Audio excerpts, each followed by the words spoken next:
예, 마지막 6번 성경 구조에 대한 내용을 살펴보도록 하겠습니다. 우리가 성경을 구조적으로 접근하는 것은 매우 중요합니다. 왜냐하면 이 성경의 구조가 곧 성경 해석의 기본 원리이기 때문에 그렇습니다. 우리는 성경 전체의 그 내용에 대한 포괄적 시각을 가지고 부분적 내용을 해석하고 이해해야 된다는 것이죠. 어제도 말씀드렸지만은 이단들은 이런 포괄적 시각이 사실 없습니다. 그래서 늘 부분적으로 접근해서 부분적으로 해석을 가지고 자기 입맛에 맞는 해석을 하게 되어집니다. 그러나 이 성경의 해석은 우리 주님께서 그 해석의 원리를 제공해 주십니다.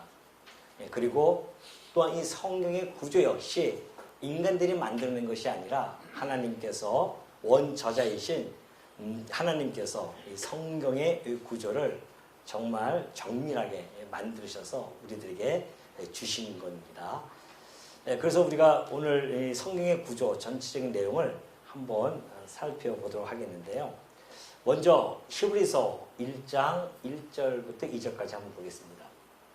옛적의 선지자를 통하여 여러 부분과 여러 모양으로 우리 조상들에게 말씀하신 하나님이 이 모든 날 마지막에는 아들을 통하여 우리에게 말씀하셨으니 이 아들을 만유의 상속자로 세우시고 또 그로 말미암아 모든 세계를 지으셨느니라. 자, 히브리서 기자가 지금 전해주는 말씀인데 옛적의 선지자들, 곧 구약시대 때 아닙니까? 구약의 선지자를 통하여서 하나님께서는 여러 부분과 여러 모양으로 조상들에게 말씀하셨다는 겁니다. 여러 가지 방식과 그러한 또한 여러 가지 모양을 통해서 말씀해 주셨는데 마지막 날에는 아들을 통하여 우리에게 말씀하셨다는 것이죠. 그러면 여러 부분과 여러 모양은 어떤 방식으로 나타났을까요? 자, 이거 한번 보도록 하겠습니다.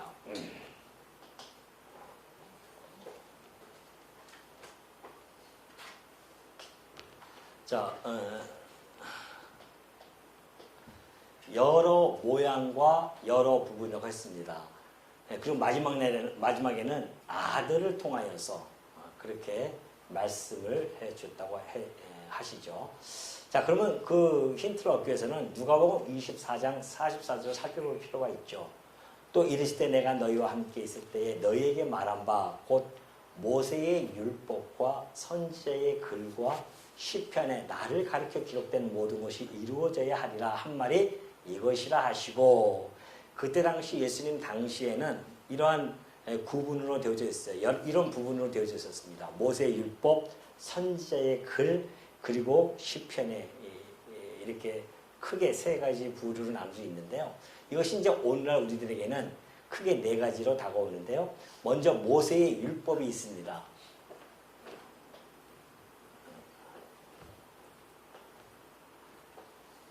첫째 모세의 율법이죠. 그리고 선지자의 글은 역사서와 예언서를 이야기합니다. 그래서 역사서가 있고요. 그리고 시편이 있습니다. 예언서가 있어요. 이렇게 크게 네 부류로 나눠져 있습니다. 그럼 신약도 한번 살펴보면은 크게 신약도 네 부류로 살펴볼 수가 있습니다. 이렇게 되어 있죠. 그래서 복음서라고 하죠. 복음서가 있고, 그리고 사도행전, 곧 역사서입니다. 이것도. 이걸 이제 사도행전이라고 하죠.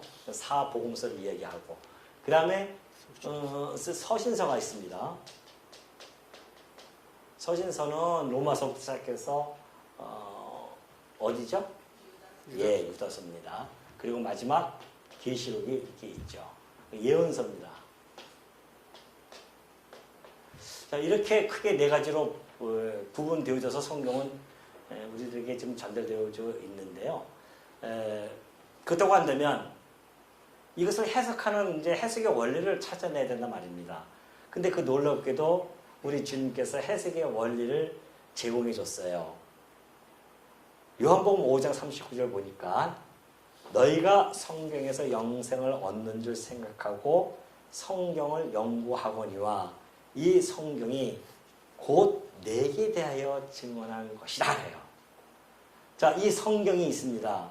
물론 예수님 당시에는 이 성경하면 구약 성경을 이야기하죠. 그러나 성경이 완성되어졌을 때는 이 모든 요한계시록까지 통틀어서 우리는 성경이라고 볼 수 있죠. 그동안 되면 예수님께서 제시한 그 구조를 살펴보면은 이 성경이 곧 내게 대하여 증언한 것이야 그래요. 그러면은 내게 대하여 곧 메시아에 대한 증언이죠. 그러니까 구약 성경은 아직 예수님이 오시지 않았기 때문에 이때 당시에는 구약 시대 때는 오실 메시아 증언이라고 하는 겁니다. 예수님 말씀 그대로 내게 대하여 증언했다고 했으니까 메시아가 곧 그리스도 아니겠습니까? 그리스도에 대하여 증언했습니다. 어떤 메시아? 오실 메시아. 이 땅에 하나님 오실 메시아를 증언했어요. 이걸 이제 언약이라고 하는 용어로 우리가 사용이 되어지죠. 언약입니다. 그렇다고 한다면 신약은 같은 원리에 의해서 뭐라고 볼 수 있습니까? 오셨죠. 예수님이 2000년 전에. 그러니까 오신 그리스도 아니겠어요? 그리스도, 오신 그리스도를 증언하는 겁니다. 이걸 우리는 성취라고 하죠. 자, 그러니까 구약은 오실 메시아를 증언하는 것이고 신약은 오신 그리스도를 증언합니다. 여기 구약은 이제 히브리어로 메시아이고요. 신약에서는 헬라어로 그리스도 똑같은 이야기입니다. 곧 메시아는 그리스도 똑같은 내용이에요. 기름 부음 받은 자라는 뜻을 가지고 있습니다. 그러니까 하나님께서는 기름 부음 받은 자를 보내실 것을 증언해 줬다는 거죠. 구약 성경을 통하여서. 그러니까 우리가 예수님께서 오셔서 이것을 주셨기 때문에 모든 해석의 종착점, 거기는 예수 그리스도이십니다. 그러니까 구약에서 어떠한 것을 다 해석하더라도 최종 귀결되는 곳은 메시아예요. 신약도 마찬가지입니다. 이 신약도 해석을 최종적으로 갈 때는 그리스도로 귀결이 되어야 됩니다. 왜? 우리 주님이 오셔서 그것을 제시해 줬기 때문에 그래요. 이런 해석의 틀을 정확하게 주셨기 때문에 그렇게 되어지면 이단들이 그 해석법으로는 도저히 자기를 향해서 이야기할 수 없잖아요. 다 그리스도를 얘기해야 되는데 이단 교주들은 모든 성경의 종착점을 자격에 삼는다 말입니다. 그래서 교주라는 소리를 듣는 거죠. 근데 성경은 그렇게 되어져 있지 않습니다. 우리 주님이 말씀해 주었듯이 이 성경은 내게 대하여 증언한 것이지 저 교주들을 향하여 증언한 것이 결코 아님을 천명하셨어요. 그러니까 우리가 성경을 해석할 때에 너무나 안전한 그런 해석 틀을 소유하게 된 겁니다. 그래서 우리가 이 성경의 구조는 크게 언약과 성취라고 하는 이 구조 속에서 성경이 우리들에게 주어진 겁니다. 자, 그렇다고 한다면 오실 메시아를 그러면 율법은 어떻게 증언했으며 역사와 시편과 예언은 어떻게 증언했을까요? 이것을 우리가 한번 살펴보는 것도 매우 중요하지 않습니까? 자, 이제 하나하나 살펴볼 텐데 율법은 크게 계명과 그리고 율례로 되어져 있다고 했습니다. 그죠? 율례. 자, 이 계명과 율례라고 하는 것은 하나님께서 하나님의 사랑과 이웃 사랑에 대한 이야기입니다. 계명과 율례를 한마디로 이렇게 함축해서 전하면은 하나님 그리고 이웃 사랑입니다. 하나님께서 이것을 하라는 거죠. 이웃을 사랑하라. 근데 인간들은 전적으로 무능하기 때문에 이 이웃사랑과 하나님 사랑을 할 수가 없어요. 그래서 하나님께서는 이 계명과 율례를 통하여 정죄를 한 겁니다. 그래서 이 계명과 율례는 정죄 기능을 가지고 있는 겁니다. 정죄를 받아요. 그러면 죄의 싹은 사망이기 때문에 죽어야 됩니다. 그렇죠? 정죄받으면 죽어야 돼요. 그래서 하나님께서는 뭘 주셨냐면은 여기다가 하나를 더 주신 거예요. 규례를 주신 겁니다. 제사 규례죠. 이걸 통해서 사죄 기능을 할 수 있도록 해준 겁니다. 그러니까 율법에는 크게 계명과 율례와 규례로 나눠져 있는데 계명과 율례는 대강령, 계명과 율례의 대강령은 하나님 사랑과 이웃 사랑이고요. 이 하나님 사랑과 이웃 사랑을 지키지 못하면 정죄를 받습니다. 정죄를 받으면 죄의 삭은 사망이기 때문에 자기의 목숨을 가지고 가야 되지만은 하나님의 자비하심이 거기서 나타나서 어떻게 해요? 규례를 주신 겁니다. 그래서 내 생명 대신에 송아지라든가 염소의 피를, 짐승을 가져와서 죽여요. 나 대신. 그러면 그 피를 하나님께 드리면 어떻게 해요? 죄를 용서함을 받습니다. 이것이 율법에 가지고 있는 이게 하나의 요점이거든요. 근데 놀랍게도 하나님께서는 이것을 해주신 것은 이스라엘 백성들이 이걸 지키지 못할 줄 잘 알죠. 그래서 이걸 주신 거란 말입니다. 정죄에 가둬두고 사죄를 통하여서 용서해 주시려고. 이것이 바로 예수 그리스도에 대한, 메시아에 대한 증언이었다는 겁니다. 다시 말해서 예수님이 이 땅에 오셔서 우리가 하지 못했던 하나님 사랑과 이웃 사랑을 완벽하게 성취해 주신다는 겁니다. 십자가 사건이 바로 그 사건이 있었습니다.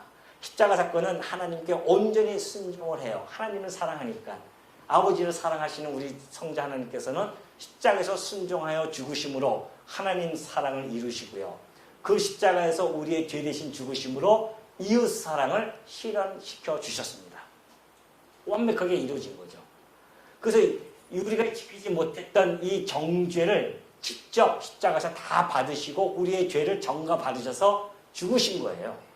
그리고 그가 흘리신 그 피를 가지고 하늘 성소에 하나님 보좌 앞으로 가져가셔서 거기서 통하여 그 피를 드림으로 말미암아 모든 사람들이 죄를 용서함 받는 놀라운 그런 역사가 벌어진 겁니다. 그러니까 이것을 믿기만 하면은 구원에 이르게 되어지는 것이고요. 믿지 아니하는 자들은 지옥 형벌에 떨어지는 겁니다. 하나님의 긍휼하심과 자비하심을 거부했기 때문에 그들의 결국은 어디로 갑니까? 지옥불에 떨어지는 거죠.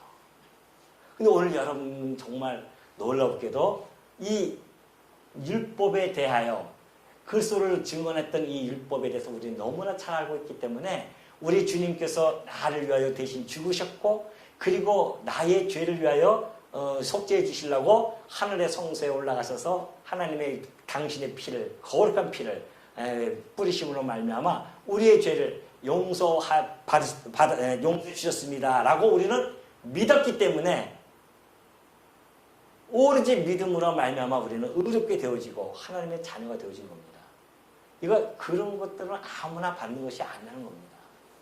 그러니 여러분들이 오늘 이 자리에 있는 것이 또 한 번 어떻게 해요? 어떻게 하다고요? 예? 눈만 깜빡깜빡 하지 마시고요. 지금 너무너무 행복하죠. 이것이 율법이 곧 오실 메시아를 증언한 겁니다. 너희를 위하여 죽으실 것이고 너희를 위하여 다시 이 사죄를 우리의 죄를 용서해 줄 것이다. 이것이 이제 율법에서 이야기하는 겁니다. 그러니까 틀림없잖아요. 오실 메시아를 증언하는 내용입니다. 자, 역사서를 보면은 주로 이스라엘 역사가 이 안에는 포함되어 있습니다. 이스라엘 역사죠. 그런데 이 이스라엘을 우리는 언약 자손이라고 합니다. 언약 자손이라고 하죠. 이 언약 자손들은 곧 언약 자손으로 오실 예수 그리스도에 대한 예표이며 모형이었어요. 그러니까 언약 자손들의 역사는 곧 언약 자손으로 오실 예수 그리스도의 삶에 대한 생애에 대하여 투영한 겁니다. 그러니까 이스라엘 역사는 그리스도의 삶이 투영되어져 있어요. 어떻게 하냐고요? 자, 호세아 11장 1절로 한번 넘어가 보도록 하겠습니다. 호세아 11장 1절 구약의 선지서죠. 이스라엘이 어렸을 때에 내가 사랑하여 내 아들을 애굽에서 불러냈거늘 그래요. 자, 출애굽할 때에 하나님이 하시는 말씀이에요. 이스라엘이 누구예요? 이스라엘이 어렸을 때에 내가 사랑하여 내 아들을 애굽에서 불러냈다고 합니다. 그런데 놀랍게도 마태는 이것을 인용을 합니다. 예수님을 죽이려 했던 그 헤롯을 피하여 예수님께서 어디로 가셨어요? 애굽으로 가셨죠. 그리고 거기서 죽기까지 계셨습니다. 애굽에서 예수님이. 그럼 이는 해석을 해줍니다. 이는 주께서 선지자 곧 호세아 선지자를 통하여 말씀하신 바 애굽으로부터 내 아들을 불렀다 함을 이루려 하심이라 그래요. 그 이스라엘이라고 하는 그 나라는 곧 예수 그리스도에 대한 예표가 틀림이 없습니다. 그렇게 지금 해석을 해주고 있기 때문에. 그렇다고 한다면 이스라엘 역사는 어디서부터 시작되어집니까? 예? 이스라엘의 시조가 누구예요? 아브라함이에요. 그 아브라함의 후손들이 나타나서 이제 야곱, 이삭과 야곱을 통하여 민족이 형성되어지고 그 나라는 급기야 약속대로 나라가 창건이 되어집니다.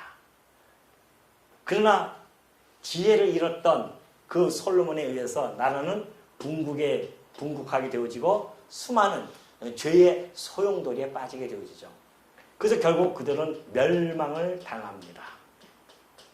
바빌론 포로로 끌려가고 북이스라엘은 완전히 멸망을 당하고요. 그러나 하나님의 자비하심으로 인하여 그들은 다시 회복을 하죠. 이것이 이스라엘 역사예요. 전체적인 역사. 그렇다고 한다면 아브라함을 불러서 하나님이 하신 말씀이 뭐냐면은 내가 너로 말미암아 모든 민족이 복을 얻게 할 것이야 라는 언약을 체결합니다.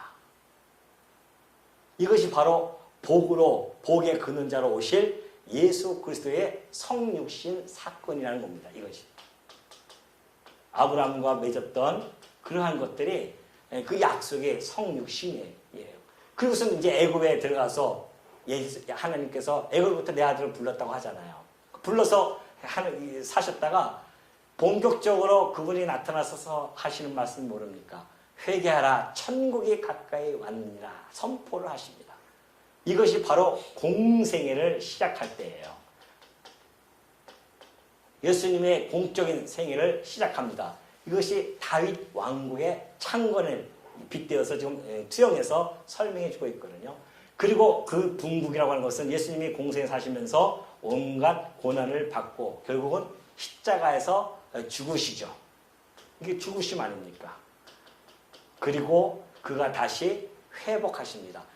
예루살렘이 다시 회복되어지듯이 예루살렘 성전이 무너졌다가 다시 회복되어지듯이 다시 중건되어지듯이 예수님도 죽으셨다가 다시 부활하시죠. 이것이 이스라엘 역사입니다. 이스라엘 역사가 바로 예수님의 생을 투영해주고 있다는 겁니다. 이스라엘 역사 전체적으로 보면 물론 부분적으로 그 구절 하나하나에도 예수 그리스도에 대한 증언을 하고 있지만은 전체적인 역사의 흐름을 볼 때에 예수님의 생애가 그 이스라엘 역사 안에 그대로 투영해 있다는 사실이죠. 이것이 그래서 곧 메시아를 증언하는 역사였다는 겁니다. 시서도 마찬가지예요. 시서라고 하는 것은 하나님께서 이 역사를 통하여서 드러내신 하나님의 속성이 있습니다. 하나님의 언약대로 이루어 나가시는 것들, 그리고 이 약속대로 나라를 세워주는 것들, 이런 것들을 시서를 통하여서 노래를 하게끔 해줍니다. 그러니까 이 시서, 욥기서부터 시작해서 아가서까지 보면은 하나님의 그 영광, 하나님의 속성 등을 찬송을 한다는 것이죠. 그 시편은 하나님의 속성 찬양입니다. 속성을 찬양해요. 예를 들어서 뭐 전능하심, 하나님의 전능성이라든가 하나님의 주권성, 하나님의 뭐 신실하심, 신실성이라든가 하나님의 뭐 영원성, 자비성 등이죠. 이러한 속성을 찬송하는데 이것이 바로 예수님이 오셔서 공생에 사시면서 보여주실 그리스도의 속성을 그대로 나타내 주는 겁니다. 예수님이 오셔서 하나님의 전능하심, 주권성, 신실성, 영원성, 자비성을 공생의 3년 동안에 다 보여주십니다. 그리고 그 절정이 뭐예요? 그 절정이 십자가 사건이었어요. 십자가 사건을 통해서 죽으셨다가 부활하심으로 그의 능력을 보여주시고, 그리고 주권성, 신실성 이런 모든 것들이 이 십자가 안에서 다 이루어집니다. 그러니까 예수님의 공생애 뿐만이 아니라 십자가 사건을 통하여 그대로 메시아가 오셔서 이루실 것을 증언하는 노래였다. 이것이 바로 이 시편에 있는 내용들입니다. 예언서는 뭡니까? 예언서는 이 멸망, 이스라엘의 멸망과 회복에 대한 것들을 그대로 더 확장시킵니다. 더 자세히 설명해 주죠. 왜? 너무너무 중요한 사건이기 때문에 그래요. 그래서 예언을 통하여서 물론 이방인의 멸망도 있지만 주로 유대인, 이스라엘 민족들의 멸망 아닙니까? 그래서 멸망 그리고 회복에 대한 것들, 여기에 대한 내용을 많이 예언해 주십니다. 이것이 뭐예요? 예수님의 죽으심, 예수님의 부활.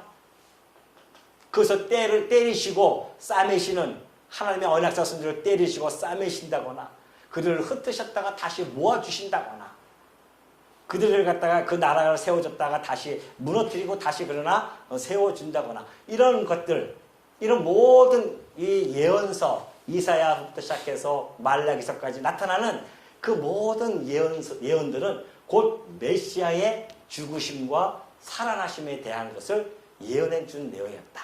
그러니까 이 구약 모두가 뭐예요? 오실 메시아를 증언했다는 겁니다.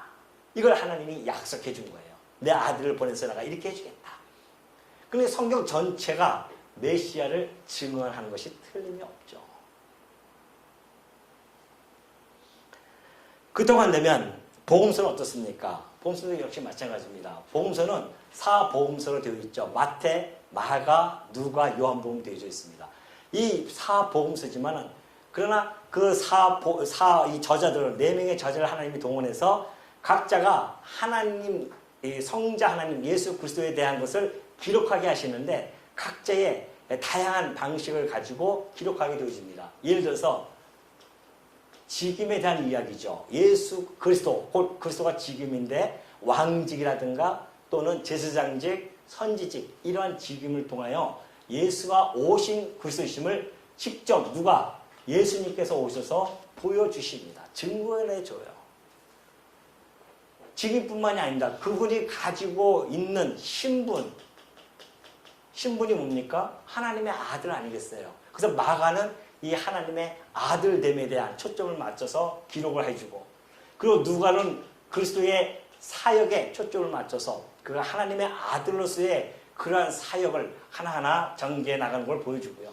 그리고 요한복음은 하나님의 신성, 예수 그리스도의 신성, 곧 본성에 대한 본성을 들춰내서 복음서 오신 그리스도, 그러니까 2000년 전에 오셨던 그 예수가 바로 그리스도다. 이러한 일들을 통하여 드러내 주시는 거죠. 그러니까 이 복음서도 역시 예수님이 직접 삶을 통해서, 공생애를 통해서 그리스도, 오신 그리스도이심을 증언하는 것이다.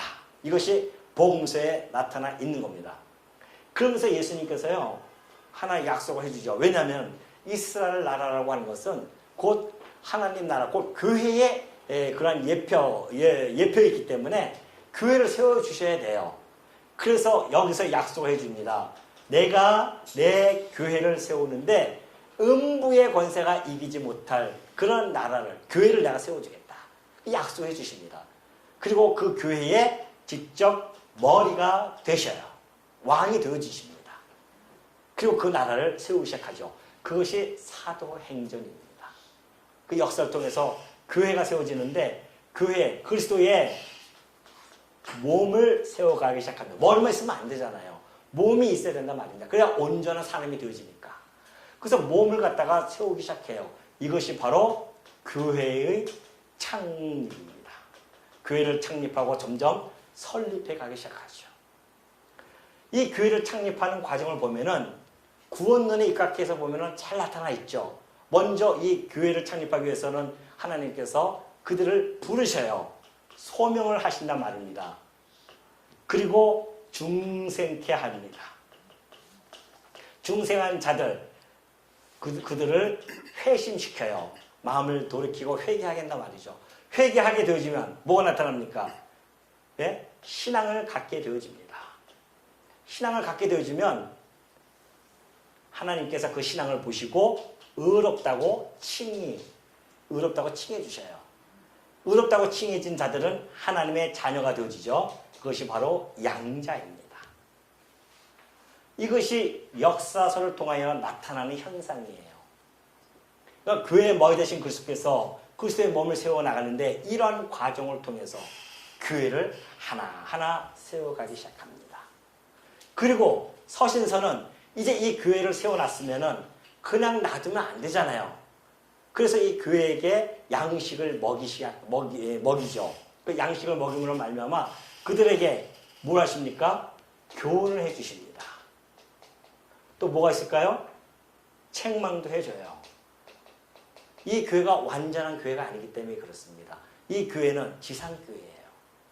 천상교회는 완전한 교회지만은 이 지상에 머무는 동안 이 교회는 끝없이 투쟁의 교회로서 살아가야 됩니다. 싸워야 돼요. 사단과 싸워야 되고 내 안에 있는 이 정욕과 싸워야 되고 끊임없이 싸워야 된단 말입니다. 그러기 위해서는 그들에게 교훈과 책망과 또 바르게 함 그리고 의로 이것을 뭐 한다? 교육을 하는 겁니다. 그래서 서신서가 필요해요. 서신서가 없으면은 만약 이것이 필요 없다고 한다면 어떡합니까? 이대로 살아가면 되잖아요, 그냥. 근데 그게 아니라는 것이죠. 서신서를 통하여 이렇게 교육해 줌으로 말미암아 이 양자 되어진 자들, 하나님의 사람답게, 하나님의 자녀답게 그 됨됨이를 갖출 수 있도록 그리고 하나님의 자녀답게 살아갈 수 있도록 어떻게 합니다? 이 교육을 통하여 성화를 시켜나갑니다. 점점 거룩한 삶으로 변화시켜 나가요. 뿐만이 아니라 뭐가 나타납니까? 끝까지 견인해 가신다는 것이죠. 믿음을 굳게 하고 흔들리지 않고 인내를 갖게 해주셔서 끌고 가신 겁니다. 이것이 서신서에 나타나 있는 내용들이에요. 그러면 요한계시록은 이러한 교회를 우리 주님이 음부의 권세가 이기지 못한다고 하셨으니 반드시 뭐가 있습니까? 승리가 보장돼야 되지 않습니까? 그래서 여기가 바로 교회의 최후 승리를 그려주고 있습니다. 이것이 성도들의 영화로움입니다.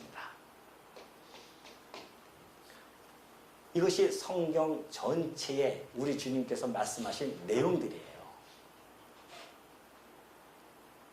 너무 간단하지 않습니까? 성경이 한눈으로 싹 들어오지 않습니까? 물론 이제 구석구석 이렇게 이제 살펴보다 보면은 어려운 점도 많이 있지만은 그러나 우리가 내용을 전체적인 이런 구조 속에서 성경을 살펴보면은 훨씬 우리가 쉽게 해석을 해줄 수가 있고 이렇게 이런 구조를 가지고 있어야 이단들이 주장하는 내용들이 얼마나 허무맹랑한 이야기인지를 우리가 충분히 알 수가 있습니다. 자, 그렇다고 한다면 이 구약에 주제가 있어요. 하나님께서 당신의 메시아를 보내주실 것을 언약한다 말입니다. 그 주제를 살펴주기 위해서 뭐라고 해주시냐면은 출애굽기 6장 2절을 한번 살펴보도록 하겠습니다. 하나님이 모세에게 말씀하여 이르시되 나는 여호와입니다.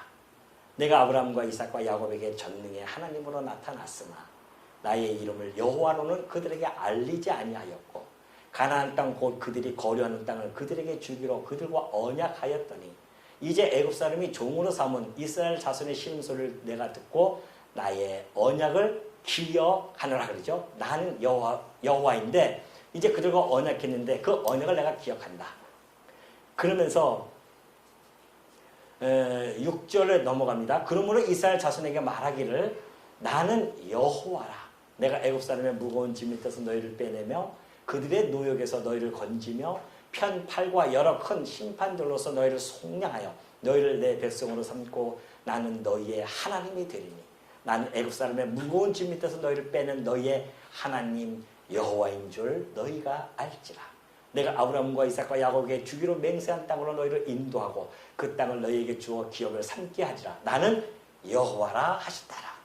모든 역사 속에서 하나님께서 이것을 다 이것을 섭리하시는 목적은 내가 여호와인 줄 알게 한다는 겁니다. 그러니까 주제가 분명히 나오죠. 구약의 주제는 뭐다? 하나님은 여호와이시다 이거예요. 하나님은 여호와이심을 이제 주제로 갖고 설명해 주죠. 왜요? 이건 너무 중요합니다. 그래야 하나님께서 이 언약하신 것이 그대로 이루어진다는 믿음이 생긴단 말입니다. 하나님이 여호와이심을 끊임없이 보여줘요. 여호와라는 그 이름에는 여러 가지 의미가 담겨져 있습니다. 물론 존재의 의미도 있고 사역적인 의미도 있어요. 사역적인 의미라고 하는 것은 언약대로 이루신다는 그런 의미를 가지고 있습니다. 언약대로 이루시는 분. 존재의 의미는 스스로 존재하고 계시다는 뜻을 가지고 있거든요. 그러한 의미를 가지고 하나님은 우리들에게 여호와 이름을 가르쳐 주신 겁니다. 그러니 하나님이 여호와라는 이 주제 속에서 하나님이 약속을 하니 그 약속은 이루어진다 안 이루어진다? 반드시 이루어진다는 겁니다. 그러면 신약의 주제도 뭐 쉽게 나올 수가 있잖아요.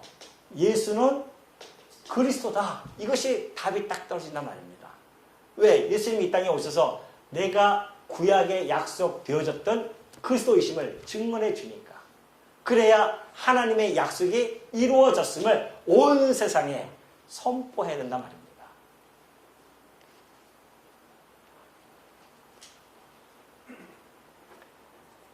이것이 바로 요한복음 4장 25절에 나타나 있어요. 그 주제가.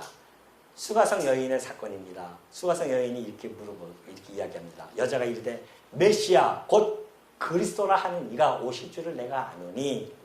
메시아 곧 누구예요? 그리스도라는 겁니다.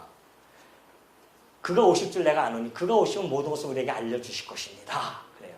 예수께서 이르시되 내게 말하는 내가 그라. 그래요. 예수님이 네가 말하는 그가 곧 나다. 내가 예수가 그리스도다 라고 증언해 주시죠. 이것이 신약에서 예수님이 줄기차게 전달해 주는 내용입니다.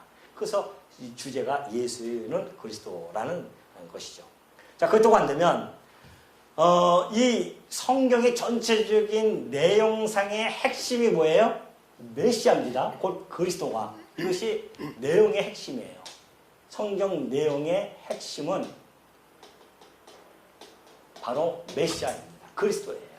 성경 구약과 신약의 내용을 전체적으로 핵심을 딱 잡으라면 예수 그리스도이십니다. 이게 핵심이에요.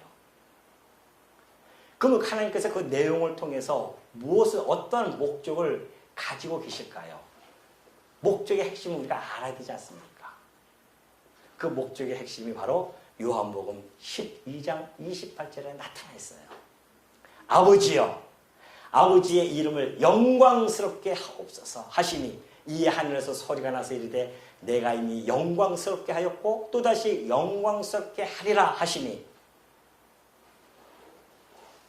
아버지여 아버지의 이름을 영광스럽게 하셔서 예수님께서 그래요. 그러니까 하나님께서 내가 이미 영광스럽게 하였고 또다시 영광스럽게 하리라. 아버지의 이름을 영광스럽게 하는 겁니다.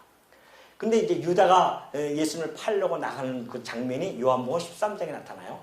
요한복음 13장 31절에 유다가 나간 후에 예수께서 이르시되 지금 인자가 영광을 받았고 하나님도 인자로 말미암아 영광을 받으셨도다. 그렇게 말씀해 주고 있습니다. 자, 그러면 목적이 뭐예요?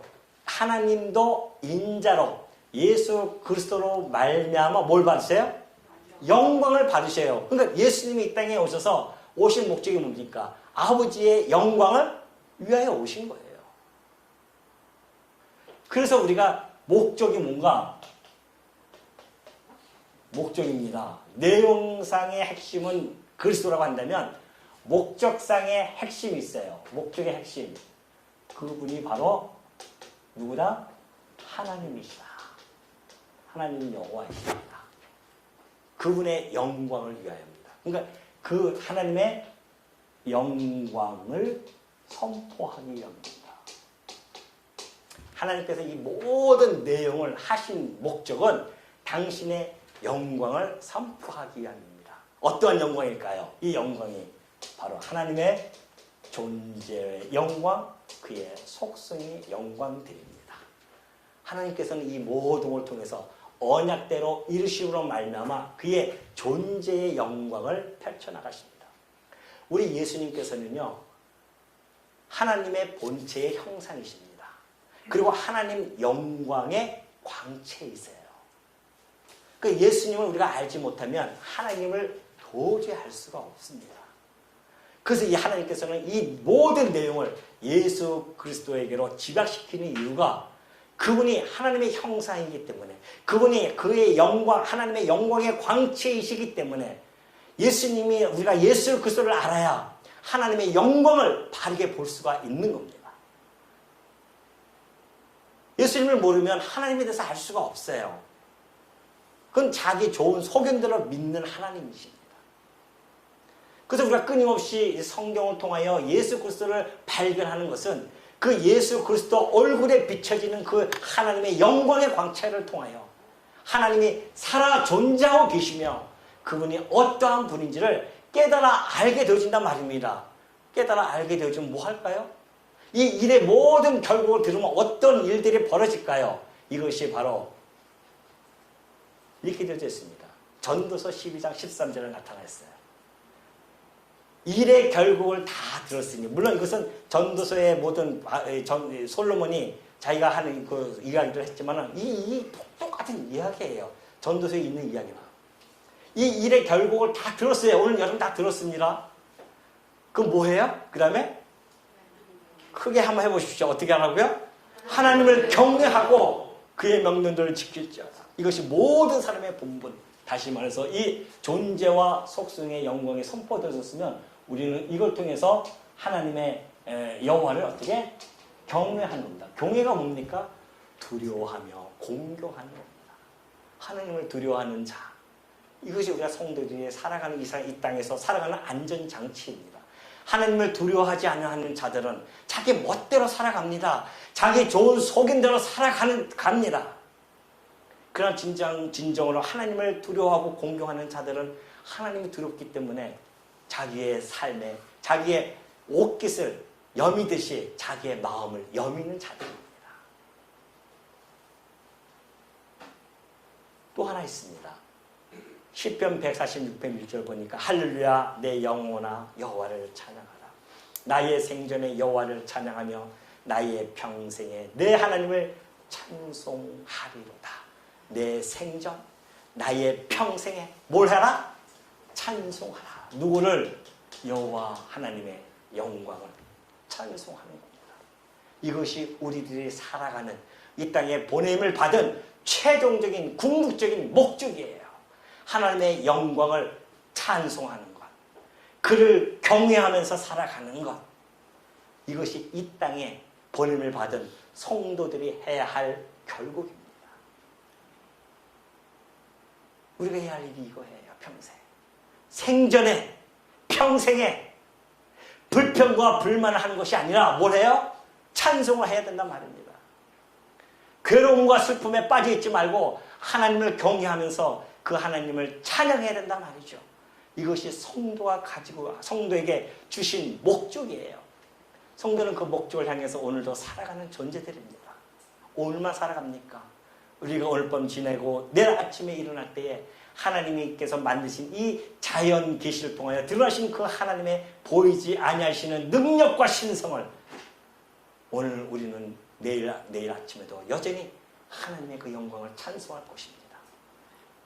그리고 우리가 하루 동안 살아가면서 일어나는 모든 일들, 나를 통하여 섭리되어지는 그 모든 일들 속에서 드러나시는 하나님의 그 존재의 영광과 속성의 영광을 우리는 여전히 내일도 찬송할 것입니다. 그러한 자들이 바로 성도라 칭함을 받는다는 것 결코 잊지 마시는 여러분들이 되시기를 당부드립니다.